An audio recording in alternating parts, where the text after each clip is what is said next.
The soft red glow of the darkroom enveloped everything in a crimson haze, transforming the small space into something almost otherworldly. The air hung heavy with the sharp scent of developer and fixer chemicals, creating that unmistakable darkroom aroma that photographers know so intimately. It was a cramped space, yet somehow comforting in its isolation from the outside world. Metal trays lined the countertop, filled with chemical baths that would soon bring latent images to life. An enlarger stood sentinel in the corner, its mechanical arm reaching upward like some strange scientific instrument from another era. The gentle hum of the ventilation system provided a soothing white noise, occasionally punctuated by the subtle tick of the darkroom timer. This was Marcus's domain. At 34, he'd spent nearly half his life in darkrooms just like this one. His hands moved with practiced precision, never fumbling, never hesitating. There was something almost musical about the way he worked, a rhythm to his movements that spoke of years of experience. His dark hair was perpetually tousled, and he had a habit of pushing his glasses up with the back of his wrist to avoid getting chemicals on the lenses. Marcus had built quite a reputation in the local photography scene, his black and white portraits capturing an emotional depth that digital simply couldn't replicate. And then there was Alex, standing awkwardly at the darkroom door, 26, and clutching a camera that still had that new equipment shine. Alex had been shooting digital for years, but had recently developed an obsession with film photography, drawn to its tangibility and permanence in an increasingly ephemeral digital world. After taking a few film photography workshops, Alex had finally worked up the courage to ask Marcus for some mentorship in darkroom techniques. Their previous interactions had been brief, but charged with a subtle tension that neither had acknowledged. "You can come in, Marcus said, not looking up from the print he was examining. "Just make sure the door is completely closed behind you before you turn on the main light." Alex stepped inside, carefully sealing the door before flipping the switch that bathed the room in normal light. "Sorry, I wasn't sure if you were in the middle of something sensitive to light." Marcus glanced up, a slight smile playing at the corners of his mouth. "Not at the moment. Just organizing for our session." He gestured to the enlarger. "Have you used one of these before?" "Only in the workshop, and I was terrible at it," Alex admitted, setting down a small bag of supplies. "Something about the whole process intimidates me. All these chemicals, the precise timing. It feels like alchemy." "That's exactly what it is," Marcus replied, his eyes lighting up. "Modern alchemy. We're transforming silver halides into images through chemical reactions. It's magic disguised as science." He moved some equipment aside, making space for Alex at the counter. Or maybe it's science disguised as magic. I've never quite decided. Alex moved closer, aware of the limited space forcing them to stand nearer to each other than they might have otherwise. "I brought some negatives I developed last week. They're probably awful, but I thought maybe you could help me figure out where I went wrong." "Let's have a look," Marcus said, taking the negative sleeve Alex offered. He held it up to the light, squinting slightly. "These aren't bad at all for a beginner. This one," he pointed to the third frame, "has really nice composition. You've got an eye for balance." Alex felt a flush of pride at the compliment. "Thanks. I was worried they were all underexposed."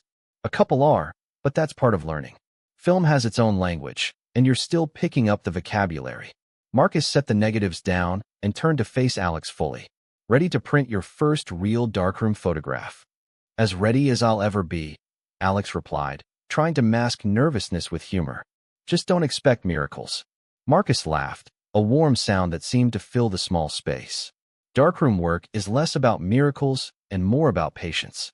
Speaking of which, he reached over to a switch on the wall. "We need to get back to the proper lighting." The room plunged into darkness for a moment before the red safe light flickered on, casting everything once again in that otherworldly crimson glow. In this light, Marcus's features seemed somehow more defined, the shadows accentuating the angles of his face. "So," Marcus began, moving toward the enlarger, "the first rule of the darkroom is that red means stop, just like a traffic light. We use red light because photographic paper isn't sensitive to this wavelength, so we can see what we're doing without exposing the paper." Alex nodded, watching Marcus's hands as he demonstrated how to load the negative into the carrier. There was something mesmerizing about the confidence in those movements. "Actually," Marcus said, a mischievous glint in his eye, "in my darkroom, red light means go." He took a step closer to Alex, their shoulders now almost touching. It means we can proceed with our work safely. The double meaning wasn't lost on Alex, who felt a sudden flutter of nervousness mixed with something else. Anticipation, perhaps. The cramped quarters of the darkroom suddenly seemed even smaller, more intimate. "I'll keep that in mind," Alex replied, voice slightly unsteady. "Red light means go." Marcus held Alex's gaze for a moment longer than necessary before turning back to the enlarger. "Let's start with this negative," he said, selecting one from the sleeve. "It has good density, which will make it easier to print."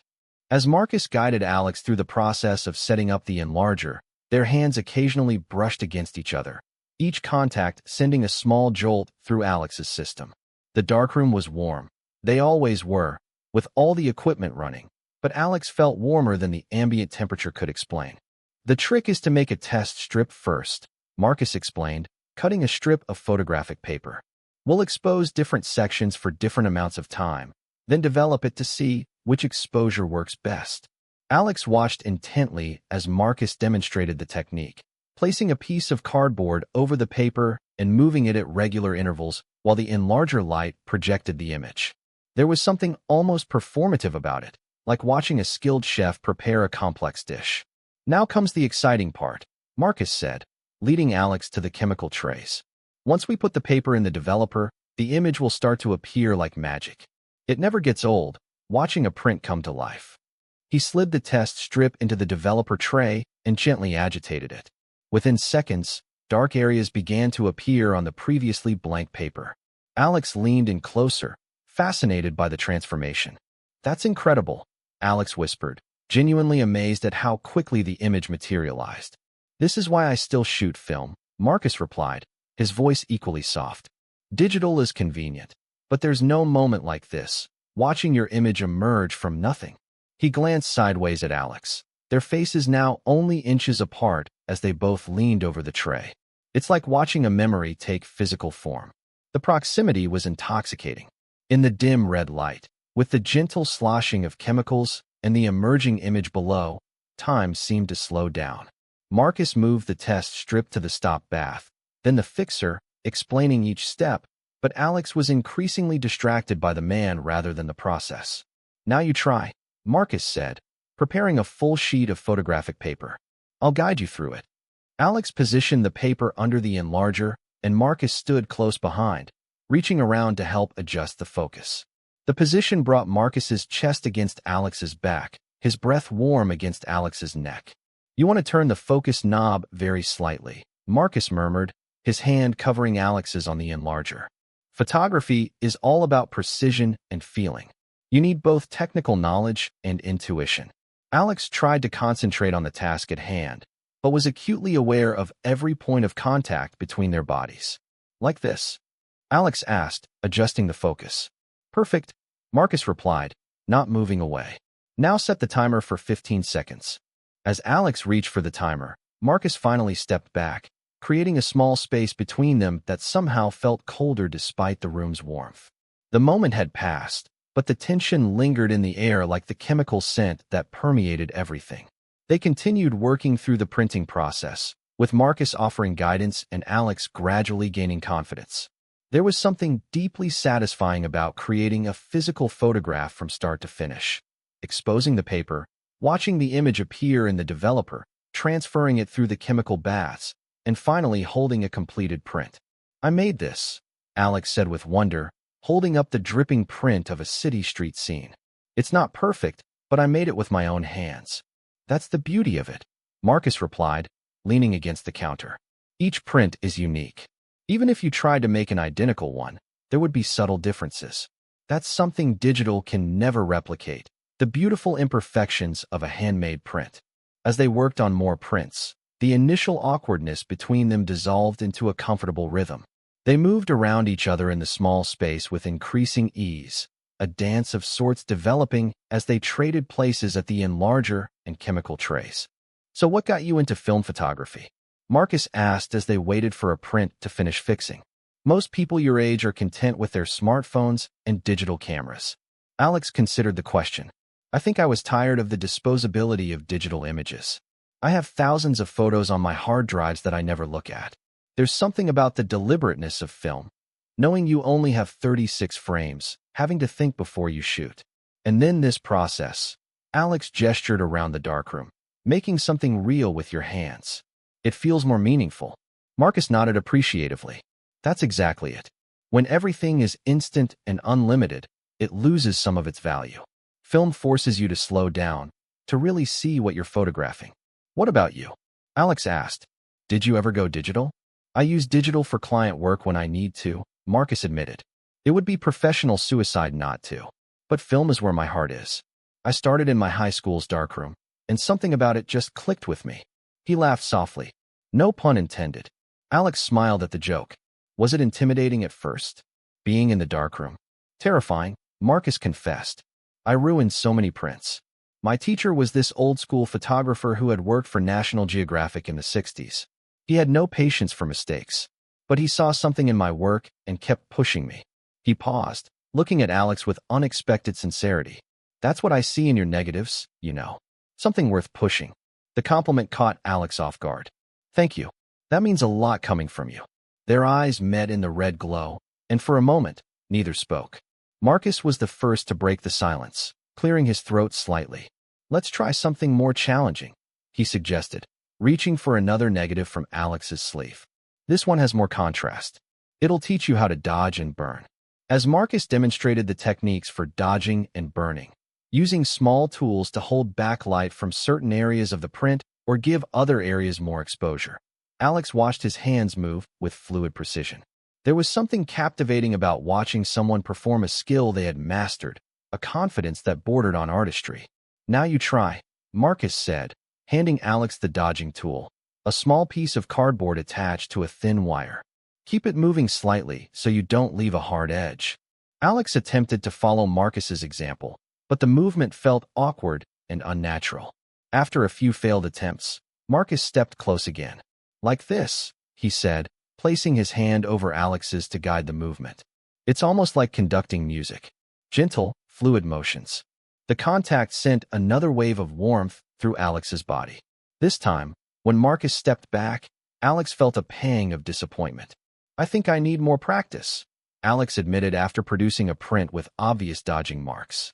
Everyone does at first, Marcus reassured. It took me months to get comfortable with it. Darkroom printing is as much craft as art. It takes time to develop the muscle memory. They continued working, and as the evening progressed, the conversation flowed more freely. They discovered shared interests beyond photography. Both loved obscure indie films, had a weakness for spicy food, and harbored a slight obsession with vintage record stores. With each revelation, the connection between them deepened, transcending the initial attraction into something more substantive. During a break while waiting for prints to wash, they sat on the two stools in the corner of the darkroom, knees almost touching in the limited space. Can I ask you something personal? Alex ventured, feeling emboldened by the intimacy of the darkroom and the hours they'd spent together. Sure, Marcus replied, looking curious. Why did you agree to teach me? You must have better things to do than show a novice how to make basic prints. Marcus considered the question, taking off his glasses and cleaning them with the edge of his shirt, a gesture Alex had noticed he made when thinking carefully about something. Honestly, I was intrigued by your perspective, he finally answered. When you showed me your digital work at that gallery opening last month, I could see you had an eye for composition that can't be taught. And when you started asking about film, he shrugged. I guess I wanted to see what you do with it. Plus, he added with a slight smile, I enjoyed talking with you.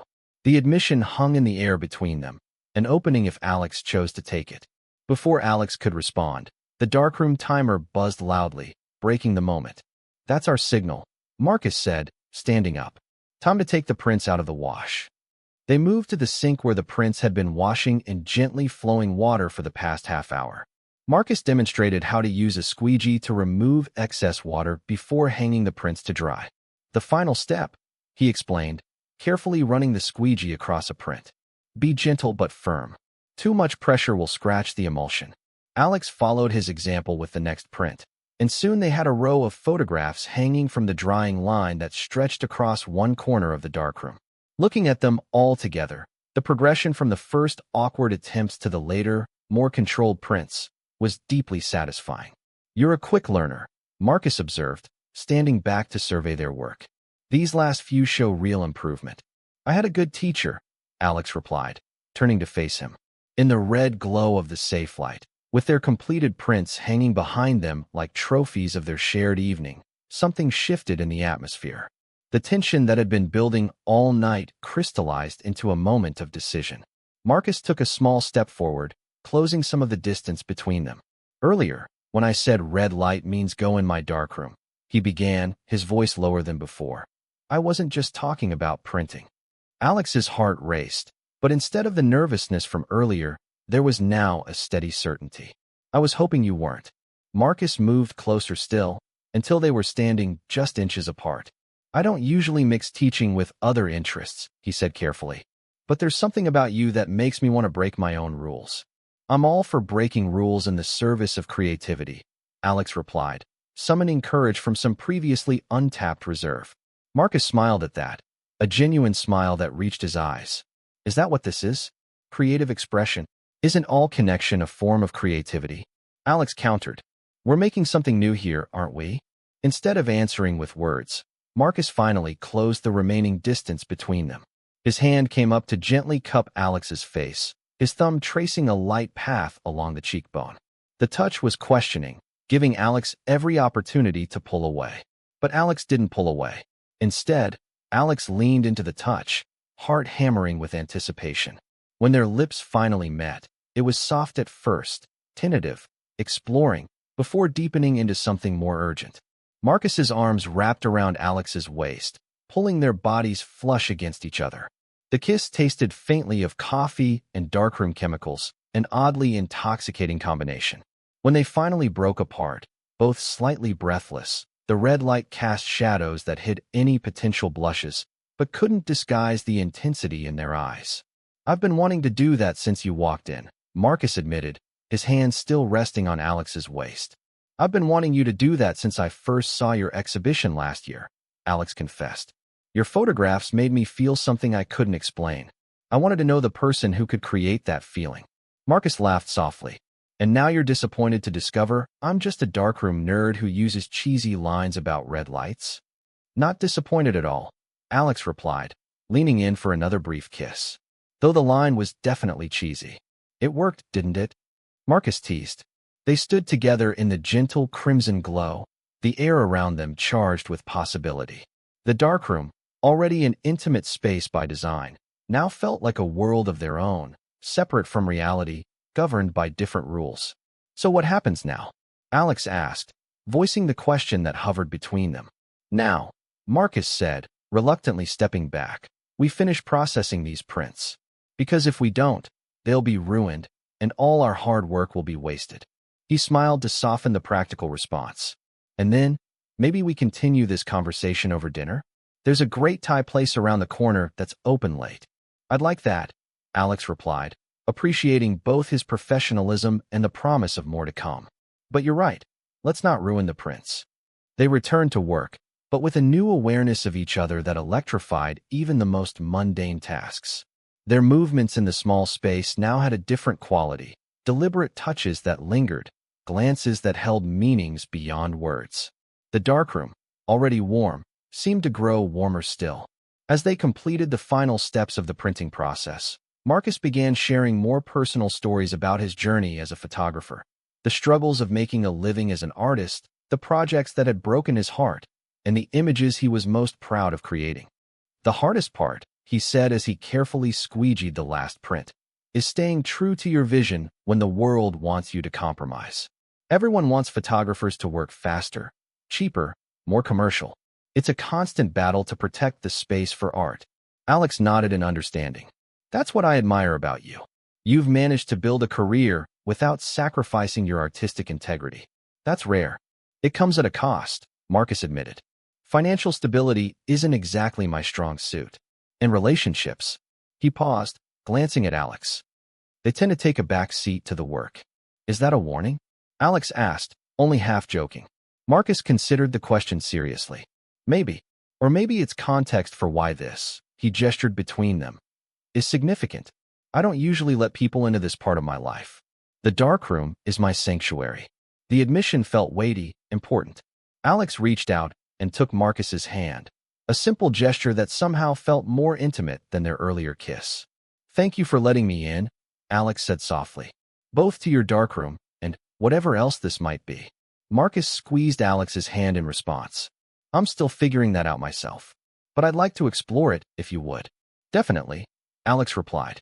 "Though maybe next time we can start with dinner before the darkroom session. I'm starving." Marcus laughed, breaking the intensity of the moment. "Deal. Let's clean up here and go find some food."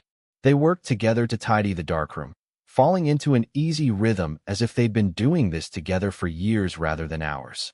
As they prepared to leave, Marcus carefully removed the now-dry prints from the line and placed them in a protective folder. "Your first darkroom prints," he said, handing the folder to Alex. "A milestone worth celebrating." "They wouldn't exist without you," Alex replied, accepting the folder with a sense of accomplishment. "Thank you for today, for all of it." Marcus reached for the light switch, pausing before turning off the red safe light. "Ready to return to the world of normal lighting?" Alex smiled, understanding the metaphor. The red light had indeed meant go, permission to move forward into uncharted territory, to explore not just the art of photography, but the chemistry between them. "Ready," Alex confirmed. "But I have a feeling we'll be back in the red light soon enough." Marcus flipped the switch, and the normal lights came on, momentarily blinding after hours in the dim red glow. As their eyes adjusted, they saw each other clearly for the first time since beginning their darkroom session. Without the crimson filter, every detail was sharper, more defined. The slight dishevelment of their clothes, the intensity in their eyes, the promise of what might come next. "Dinner," Marcus said firmly, though his gaze suggested he was thinking beyond food. "And then we'll see where the evening takes us." As they left the darkroom together, both knew that something significant had developed between them, something that, like a photograph, had always been there in latent form, waiting for the right chemistry to bring it to life.